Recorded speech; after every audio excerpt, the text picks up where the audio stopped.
Welcome to a Leader's Journey podcast. I'm your host, Joel Gunn. Today I have with me a friend, Josh Arrington. Josh, welcome to the show. Great to be here. So for those that don't know you, to the people in the audience, Josh is an Aggie. He initially left college life, went to work for a consulting firm in the HR area, went from there to work for the second largest church in America, led some really big initiatives there. Maybe you get to unpack that here in a minute. Sure. And then went to work for a large wealth management firm, became the Rookie of the Year. Congrats on that, years ago, of course. And then lately been working with families and wealth management at a very much higher level, but also a deeper level. Absolutely. So I don't know if we'll get to go there today or not, but really wanted for the audience that is listening, the whole idea here is we're interviewing leaders about their journey. Where are you at in a way, and ask some tough questions, hopefully that'll encourage the listeners, help them along their journey, maybe transfer some wisdom and save them some anxiety over the years. Nothing else you'll make me think, so that's good. Yeah, so let's just dive right into it. How do you, as a leader, how do you handle feedback and criticism?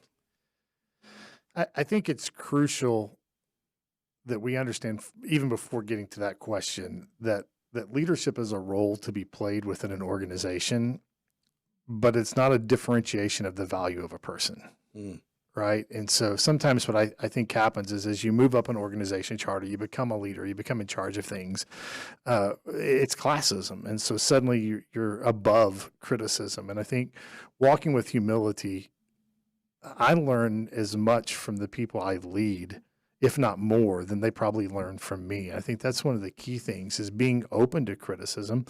And I think listening, sometimes with criticism, it's something I need to change. So I want to hear that. A lot of times with criticism, it's just something they need to get off their chest.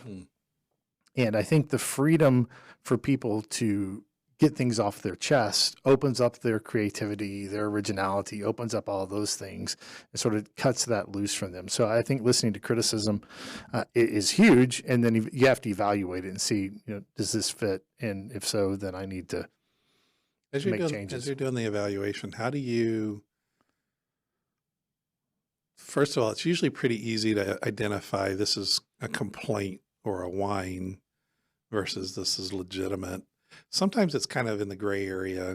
How do you weigh or distinguish, separate out those complaints from like legitimate, somebody getting something off their chest and so on? I think one of the big ones happens in the conversation, and I'm certainly prone to do this, of if this starts becoming personal language, you do, you this, then I'll even nip that in the bud. Like I'm open to hearing what you want to say, but we don't need to make this personal. We need to make this about, the issues, the topics, the things at hand. And so when those things are thrown out there that you're not sure of, I think one of the big things is don't make commitments to change things that you're not committed to changing. And I see that, sometimes that's easy, right? Yeah, I hear you. I'll get on that. I'll get that changed, because you're really just trying to say, hey, you need to move on. I got other things to do. And so don't commit to making changes that you're not going to really work to change. And then secondly, at the end, recap. And recap the things that you took out of it that were of value. I think that leaves them in a good standing. Have you found a way to express, hey, I hear you, but I'm not prepared to commit? Is there a good way to do that? Yeah, I think you can validate someone's emotions. You can evaluate someone's standpoint. And depending on what the topic is, sometimes you can clearly say, you're 100% correct, but that's not where we're at right now. That's not what we're dealing with. Here's what needs to happen before we can get there.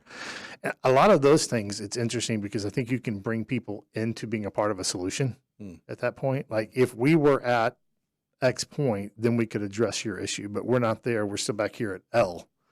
So if you can help me get from L to X, then we can start to address that. And so sometimes you bring them into being a part of the solution or a part of the thing that needs to be resolved, I think is really important. But and part of it's you just can't take it personal. I think that's probably the biggest issue we all take. It never feels good to get criticized, right? But you never grow if you're not criticized. How do you not take it personal? How does Josh not take it personal? I just let it build up for a while. No, I'm just kidding. That's not healthy. Though I have been guilty of doing that before. It's incredibly hard. For me, it's a part of my faith of taking things and giving them back to God and asking God, is there validity in this? And knowing that my identity is not in any of my accomplishments. My identity is not in any role that I have. My identity is in my faith. My identity is in, for me, it's in Christ alone. And so even if you're not a believer, if you're not a person of faith, I think knowing your identity is crucial to, and not just knowing what you think your identity is or an aspirational. I think we have a lot of people that have aspirational identities, but a real identity. I think everyone should take time every year to get away by themselves for a day or two and just introspect, search their heart, search their life, evaluate where they really are.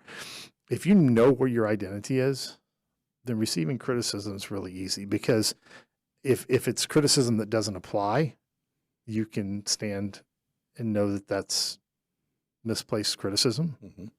If it's criticism that does apply, a lot of times that's just heightening what you already knew about yourself. And so that's just an extra level of conviction. And then certainly there are those points where things come out that you're blind to. And so my identity is in Christ alone. It's not in who I am. It's not in anything I've done. It's not where I went to school, though I love that I went to A&M. Knowing your identity, and then knowing also that I want to be the best version of who I am that I can be. I want to do everything I do with excellence. And so that opens it up.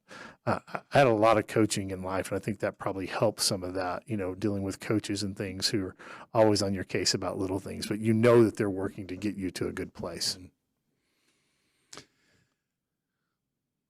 Great answer. What about when you're not feeling it?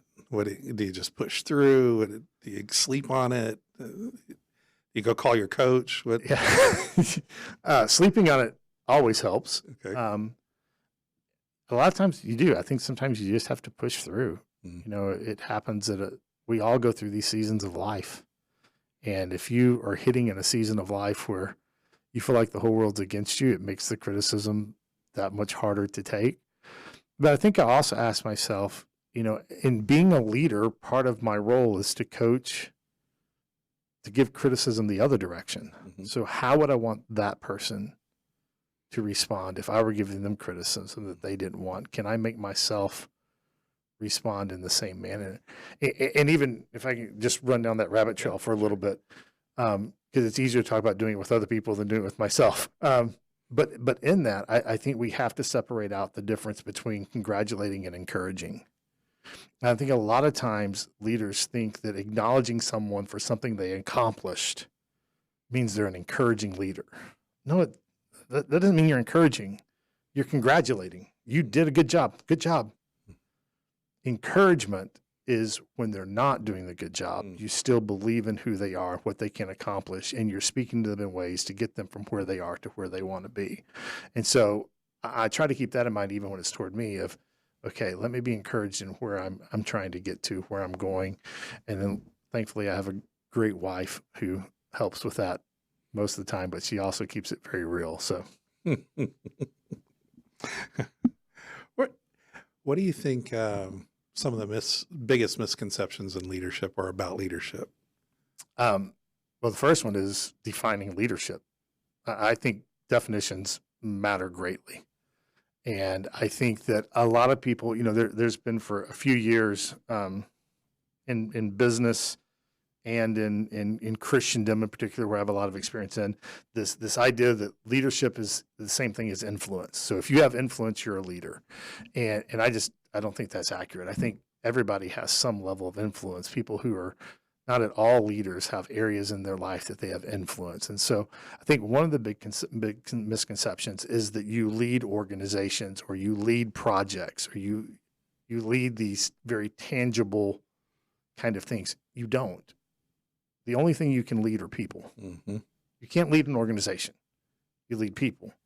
People make up the organization. So that in and of itself shifts things, because the thing that a lot of times we put people in leadership roles because they have an area of technical expertise, or a track record of having proven themselves in a certain area, and we think that makes them qualified to be a leader. Mm-hmm.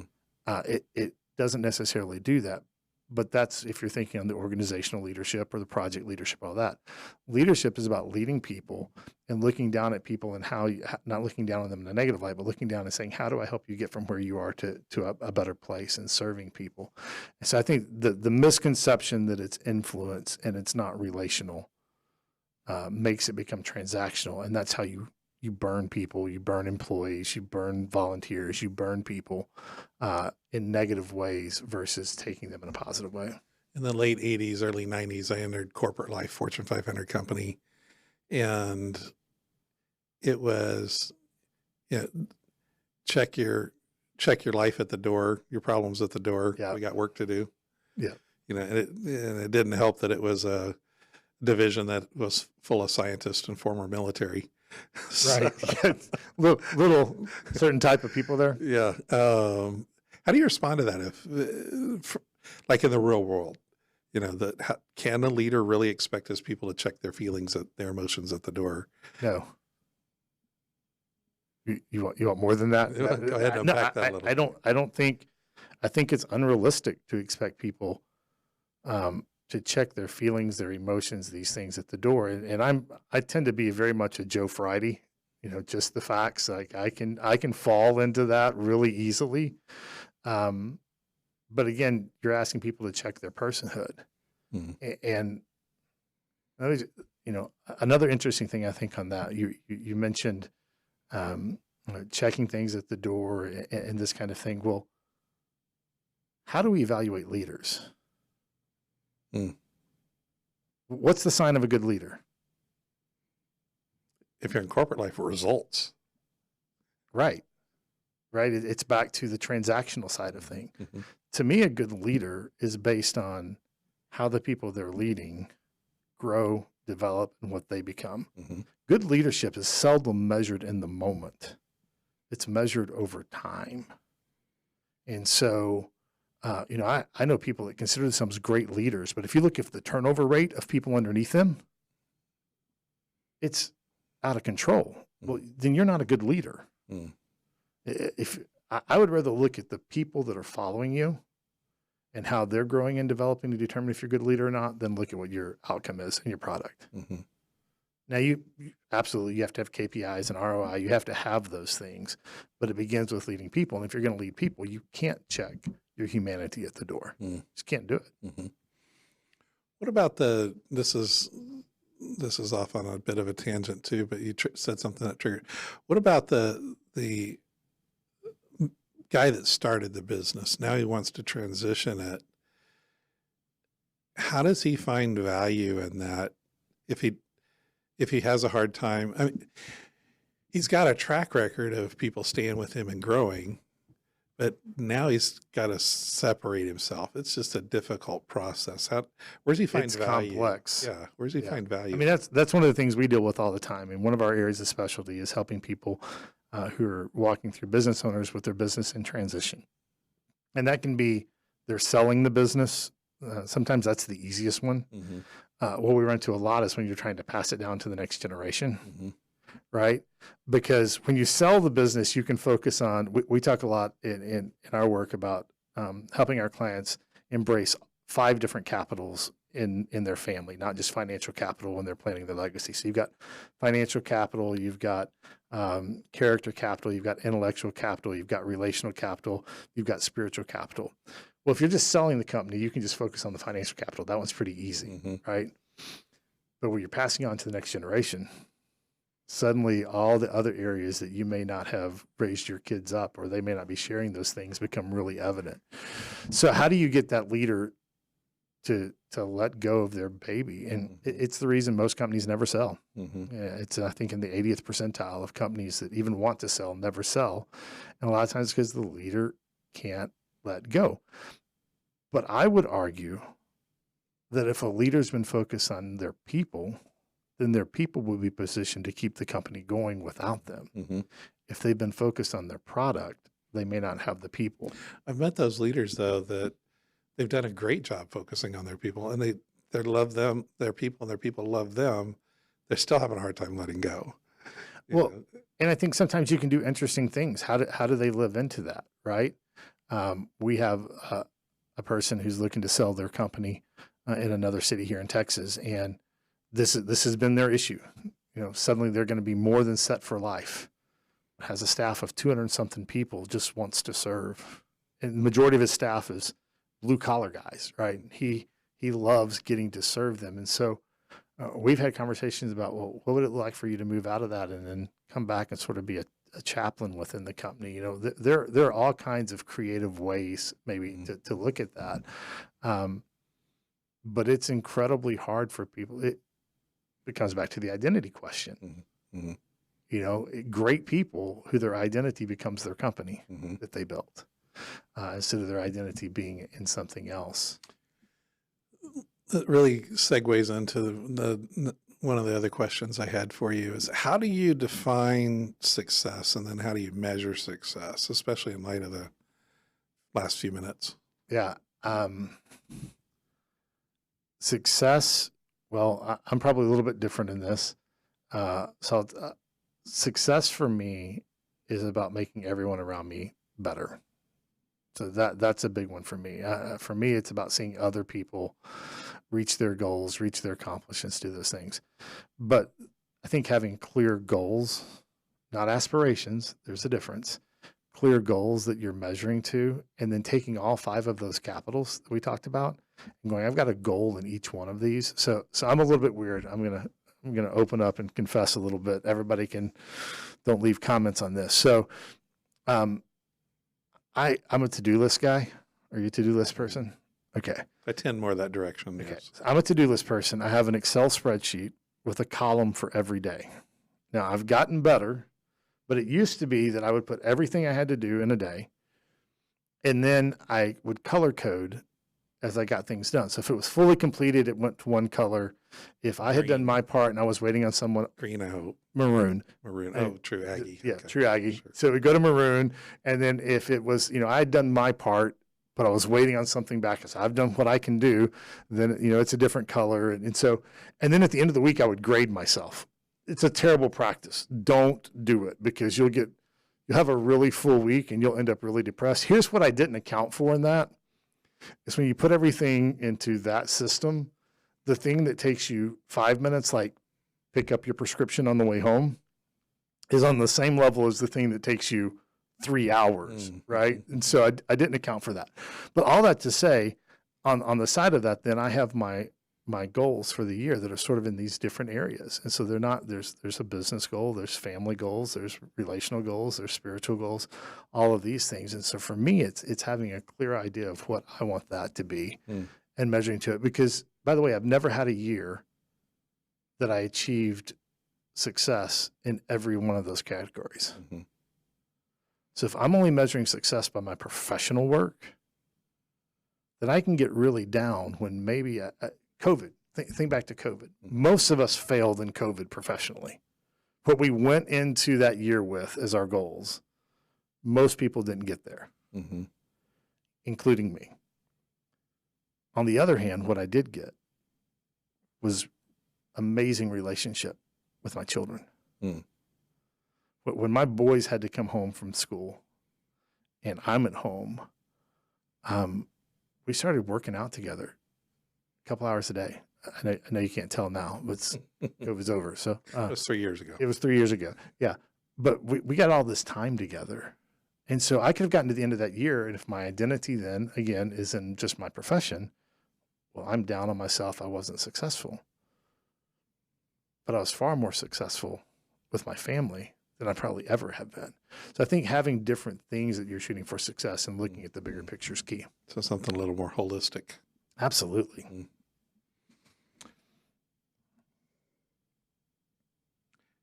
How do you encourage creativity and innovation? You mentioned COVID. Yep. Obviously, things were different for 3 years. In some ways, may never go back to the pre-COVID norms. Other ways, I hope we don't go back to the pre-COVID norms. How do you, looking back over the years as you've led different teams, and even even now, AI breaking loose. There's some people, the poll I saw recently, roughly a third of people are excited about AI, a third are not excited about AI, and about a third aren't sure. They're both excited and not excited. Right. And, then the last percent. What percentage of us don't know which third we're in? That's the percentage I'm in. Yeah. But think about how have you led effectively your teams to innovate, create? Yeah, so a couple things on that. One, it comes back to, again, you're leading people, not organizations. So you have to know your people. I think we have a tendency to have our 30-minute, team meeting and then send everybody off on their own to get work done. And for some members of the team, that may be what they need to be creative and innovative. For other people, they need to all sit together in a room and whiteboard. And so you have to know your people and set them up in ways that fit who they are. Number two, I think, one of my sayings I've created and held to for a long time is that delegation without direction is abdication. Mm. So simply saying, hey, this is yours, go do it, but I'm not going to give you any direction on it. But see, I'm delegating to this. I'm empowering you. Empowering people to fail doesn't make you a good leader. It makes you a jerk. Sorry. So giving direction, giving parameters, and then again, being available to serve that person. Let them come and ask questions. Let them go and pipe dream and go and come up with the craziest things and come back. And because they have direction on where they're going with freedom within that. So giving them direction doesn't mean micromanaging. It means we're here. We need to get to here. Here are some tools you have. Go figure it out. Come back to me with questions. And understanding they're going to come back with questions that you're going to be like, there's this thing called Google. You could just Google that and figure it out. But you can't go there because you're trying to build them up as a person in that. So I'll give you a couple examples that illustrate both of those. So years ago, I'm serving at a church. And I'm leading a team, and it was a summer team that had come in, was running a lot of the summer programs. So every church I was at, part of what I did, in addition to being on preaching team and things, was I oversaw next gen ministry everywhere. And so we'd bring in this team of like 6 or 7 interns to run sort of a lot of the student ministry stuff. And so the first thing is we spent a bunch of time together early, getting to know each other, doing team building, and giving them their specific roles. And I treated them the way I would want to be treated, which is you're not here to be my servant. I'm here to serve you. And so I remember clearly that there's a girl I've probably written over the last 15 years, probably 15 references for her for different things.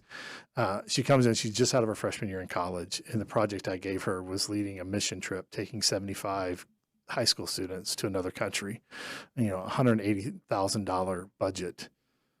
And I'm like, you're in charge of this. Mm. So we gave her direction. She came back and asked a lot of questions. And then I did the same thing with the parents, with the other people involved. Like, nope, she's the person. So people will come to the leader trying to get answers that you can really endorse the other person by going, don't come to me, go to them. And so did this whole process. And it was an example of she kept coming back and asking questions. So we started doing weekly meetings and she figured out, okay, I can do a weekly follow-up. I can do a weekly meeting. There are no dumb questions. And we worked through this process. She did an amazing job. And so here she is, not even 19 years old. She could put on a resume, she led a $180,000 budget for an event. I mean, how many students can do that?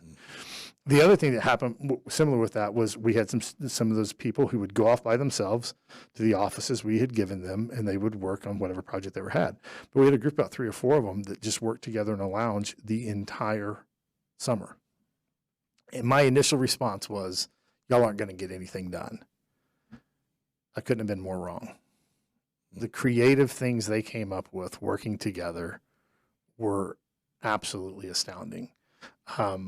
They took and did the TV show Amazing Race. Mm-hmm. They put together and figured out how to make it work to do the Amazing Race with students across the entire state of Texas with all kinds of complexities. I mean, the logistics were nuts because they got to work together. So I think you have to put people in their best environments. And then I think you have to give them, the last one is you have to give them what they need. Mm. A lot of times we want people to be creative and innovative, but we don't want to invest in them being creative and innovative. We want them to be creative and innovative within a small box. Well, you can't have big box, out of the box thinking if I'm not giving you the very things you need to do that. When you say give them what they need, give me some examples. Yeah, it flows down from tangible, intangible, giving them the space that they need, giving them the sometimes schedule flexibility that they need. I think giving them the equipment they need. I'm amazed by the people that, and I understand why it happens, right? I understand the business side of leading an organization. But you have someone who comes in and says, you've put them in a creative role, you've asked them to do something, and the arguments that happen over the kind of computer to use. Right? Mm-hmm. I want a MacBook. Nope, we use this. This is our vendor, we use this. Even little things like that can stifle creativity. So what are the things, now you have to do it within reason, but I think most of the time we haven't even set the margin for giving people the things that they need to be creative. And to, again, come back to that earlier, don't congratulate them, encourage them. So part of giving them what they need is, how do you give them the encouragement? That can be as simple as, hey, I want an update on where we are on such and such a project, but I'm going to take us and we're all going to go to lunch and I'm going to buy lunch. Right? We're going to do it outside the office. You don't feel so. It's these little things to give the margin and give them what they need. You can't ask people to be innovative and creative and not give them things that encourage them to be creative and innovative. You have a story behind encouraging somebody that you saw them really step up? Yeah. Well, and let's start with, and I may get in trouble here and some people may tune out here, the saying, be slow to hire and quick to fire. I think that's a terrible statement. I think there are times you absolutely have to nip things in the bud. I mean, there are times I've come in the morning, this person's a part of the team, and by lunch, this person's not a part of the team because something's happened. So there are circumstances where being quick to fire is absolutely the right thing to do, and I think you should always be slow to hire.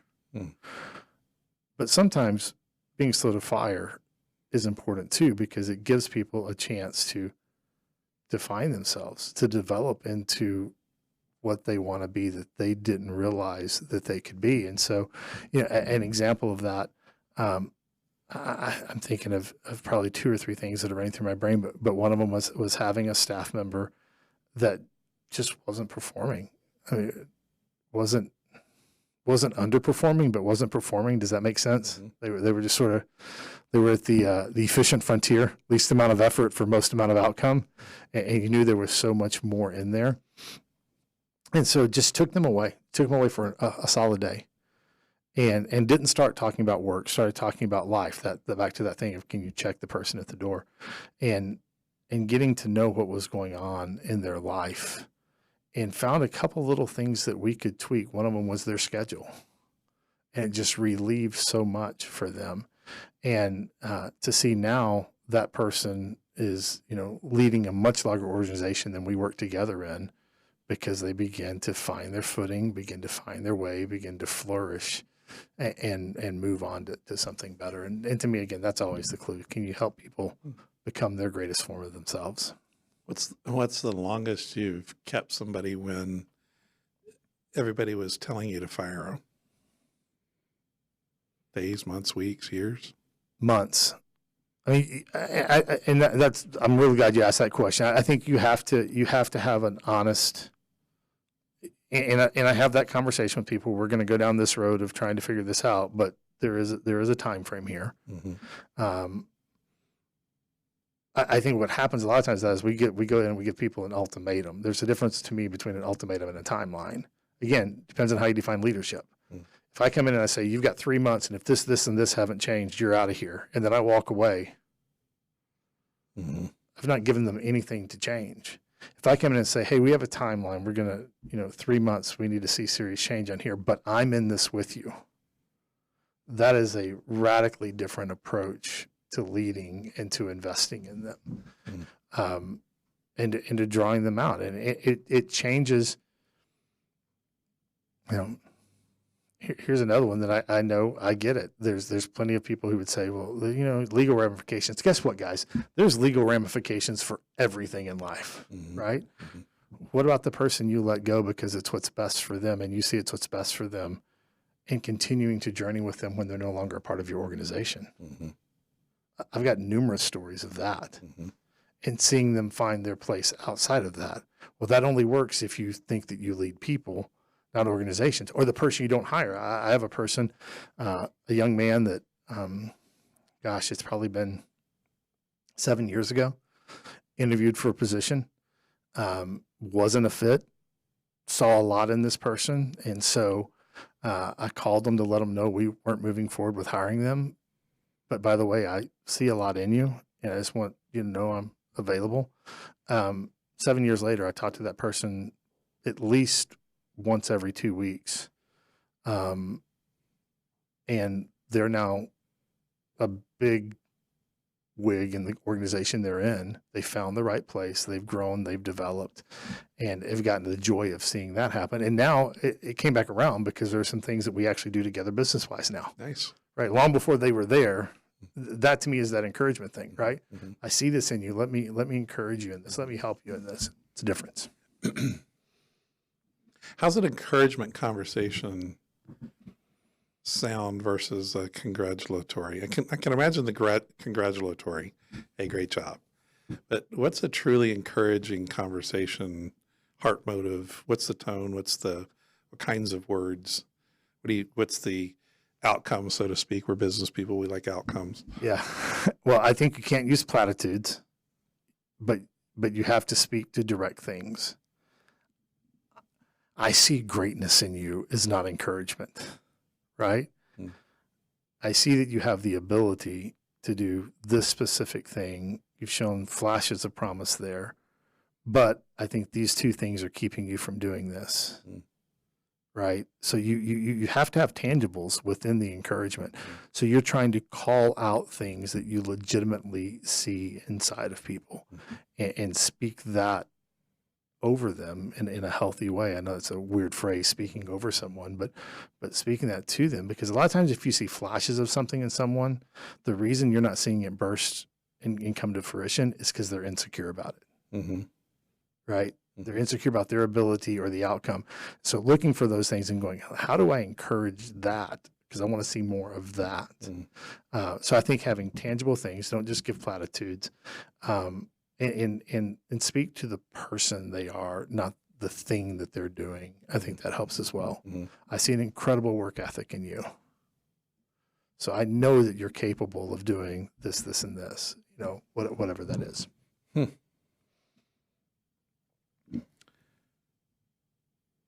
How do you, obviously you're an encourager or attempting to be an encourager, whether that comes naturally or not. So I guess I should ask, does it come naturally? No.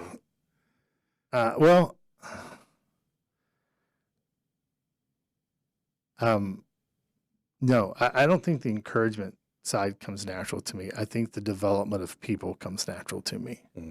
And so I've had to learn encouragement as a portion of that. Again, it may not sound like this the way the question's going, but I tend to be the Joe Friday guy, right? And I actually enjoy tough conversations.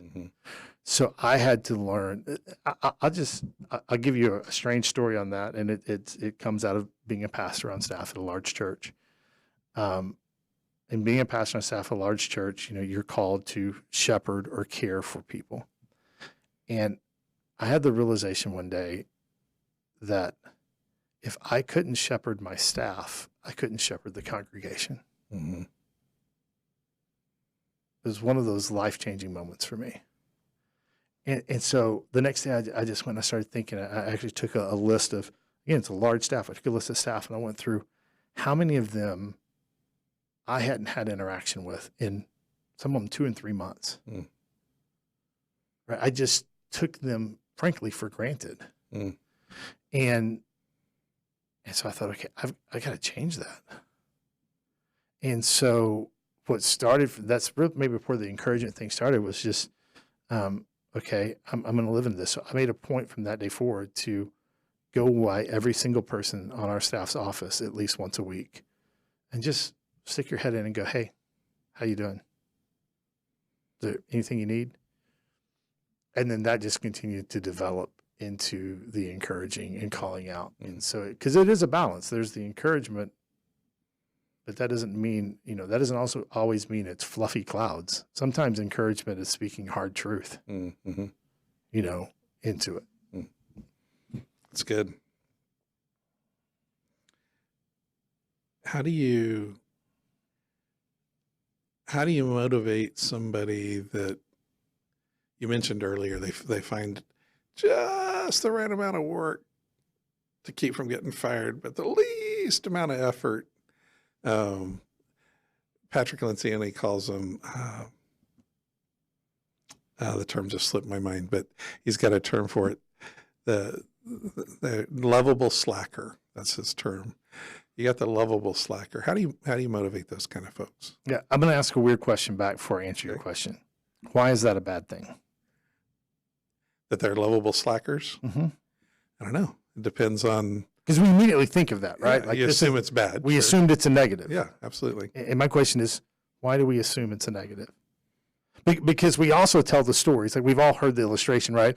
The rich guy who built the big business, who went on vacation in Mexico, and he's on the beach and he sees the guy come in the morning with, his 5 fish or his 10 fish. And every day he has this, and he starts talking to the guy. And what do you do? He's like, I get out in the morning, I go fishing, I come in, I sell 3 fish, I have money for everything else, take the rest of the fish home, and I spend the time with my wife, and I enjoy my wife and my children. And it's this beautiful lifestyle kind of thing. And of course, the American businessman tells him, what you need to do is you need to buy more boats. You need to do all this, capitalize.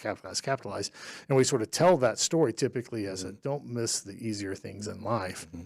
And then we go out and we go, the person who's doing that, we need to encourage them to do something different. and so I get it. If you're type A and you're driven, like that is me. Mm-hmm. I get how that is. I've got a son who's very much that way. Brilliant. Great guy, lives his entire life at the efficient frontier. 20 years old, like how can I get the most with the least effort? But I think some of that comes back to this idea that we have that everyone's a leader or everyone's capable of leadership or everyone wants leadership. It's an imposing of our values onto other people. Now, that doesn't mean we don't need to address it, because my approach to that conversation is about misused potential. I think most people's approach to it would be misused opportunity for the organization. I want to approach it as misused potential for the person. How do I get them to realize they're capable of so much more for themselves? And have a discussion about, but some people, that's just where they're going to be. And we make that a negative, right? Doing your job, negative. Because you're a lovable slacker. Well, I'd rather have a lovable slacker than a high performer that I hate. It's just me. Which one's more toxic to culture? Yeah, and it also depends on, are they fulfilling the expectations for their role? Absolutely. Right. Yeah, and I'm assuming that they are, because it's an inefficient frontier if they're not. If they're doing just enough, then they're fulfilling. But not everyone's driven to take initiative. Not everyone's driven and created to see the problem and jump in with both feet. Strength finders. Here's one that I don't know what your top 5 on strength finders are, but one of mine is command. Right. So see a problem, jump in, fix the problem. I sort of wore that as a badge of honor when I first got that, when someone first told me command was mine. And then I had someone say to me, speaking of criticism, someone said to me, you know what the downside of having command as one of your top strengths is? I'm like, no, what? They said, well, because you perform so well when there's a crisis, if there's not a crisis, you'll make something into a crisis so that you perform well. Okay, go evaluate that. Yeah, I probably do that. Why? Because I'm driven that way. Some people don't have that in their top 5. Some people have woo, which I still don't understand what that one is. But people have different things. And so I think we tend to project our drivenness, our ideology onto people. Mm-hmm. And again, I think that's a lot of the concepts of modern leadership is how do I get everybody to be a clone of myself rather than how do I get everybody to be the best version of who they are. When you say modern leadership, do you see that tide changing at all? The clone of myself tide? Yeah, it has no choice but change. Do you think it is? Yeah. I mean, we sociologically, we have the largest generation gap we've ever had in world history. And it will change either by default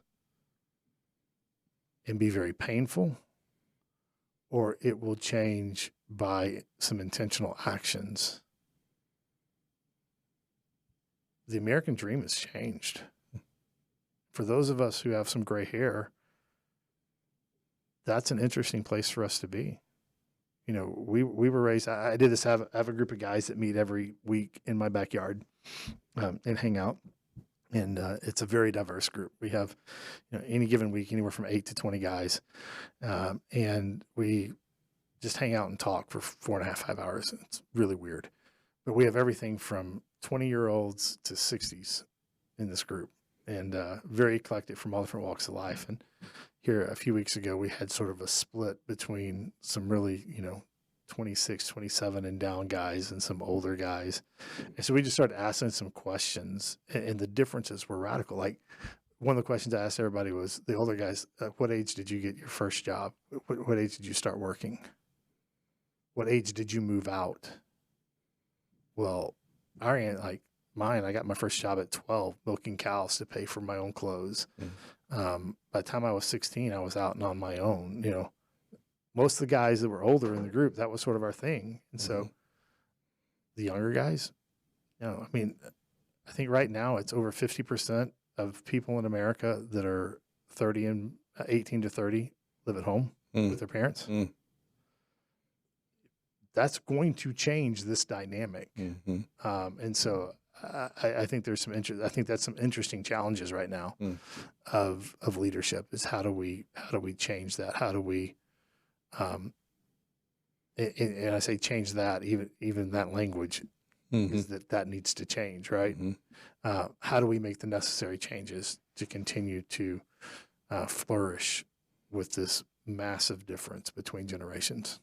Would you say the younger generation, when it comes to relationships, would you say the younger generation has it more right than the older generation? No. I think they have it more right in valuing, in honoring the value of relationships, but I don't think they have it more right in how to do that. That's interesting sociology right there, right? So they'll create more space, but they have no clue in what to do in that space. Engage it. Right. And whereas older generations, I think, have a better idea of how to do it, but don't necessarily create the space. So there's guilt on both sides. Do you think the younger generation feels that guilt as much as the older? No. I think that's one of the big issues in the generation gap issue that we have now is sorry, younger generation people that are watching. I'm a fan of yours. I'm on your side, but this is the biggest generation gap of I don't need my elders that we've ever experienced. Do you think part of that's a worldview thing? Part of that's not. Is very difficult to solve, right? So just give you an illustration. Sorry to jump in, but so the old generation gap was a behavioral gap, right? So I'm going to school. I've got on my blue shirt that's my favorite. Maybe it has something written on it. My dad sees it and says, "You are not wearing that shirt to school. Go back and change it." So I go back and take it off, put on another shirt. Now maybe I put the shirt in my backpack, and as soon as I got away from Dad, I put it on. It was an act of rebellion, right? Very behavioral conflict. The issue we have now is we've shifted so much that the younger generation, you say, don't wear that shirt, that blue shirt, and they look down and go, this shirt's not blue, it's red, and walk out the door.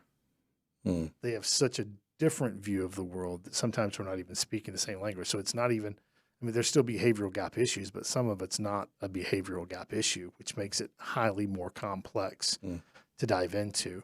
I think that young people need to appreciate and show gratitude to older generations. They need to understand that they stand on the shoulders of giants. And they need to honor that even in the places they disagree. But I think the older generation also needs to endorse and believe in and strive to have understanding of the younger generation and why they have a different worldview, and create conversation that empowers both sides. It's the only way we're going to close it. Do you think the older generation needs to change the way they lead the younger generation? Yes. In what way? Well, if you're leading teams and organizations, it's transactional leadership. It's driven by KPIs and ROIs and all those things. It's not driven by relational factors. And you have a younger generation that relationship matters than the KPIs and the ROIs.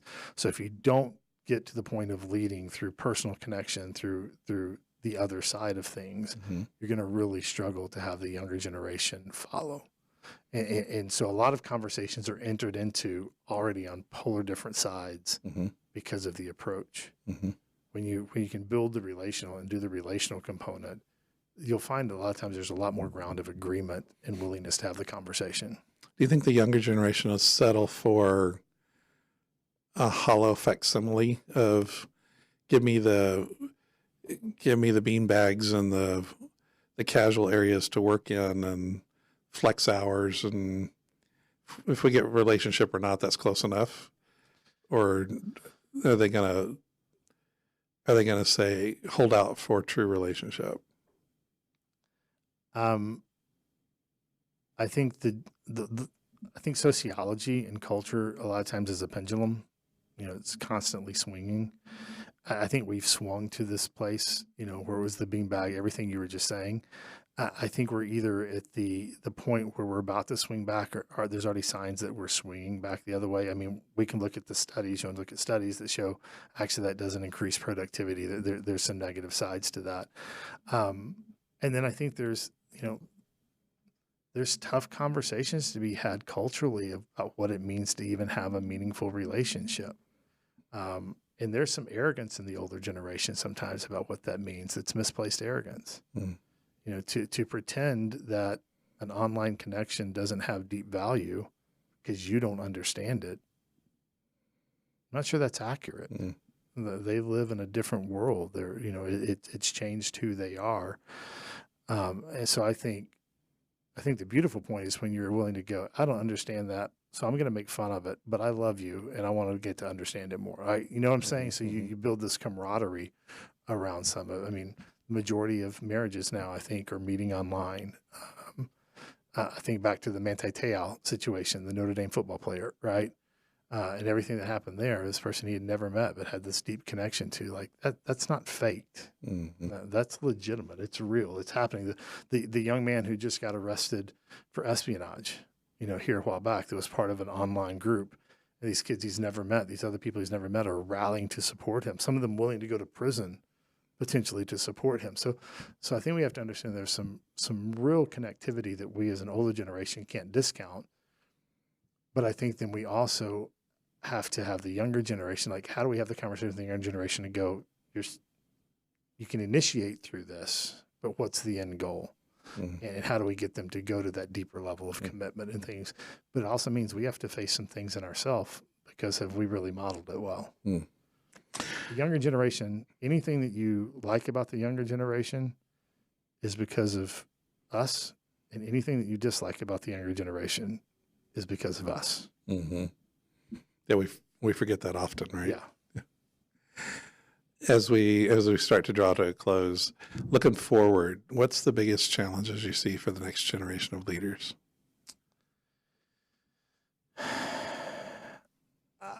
I definitely think the ability to get to truth is more clouded than it's ever been.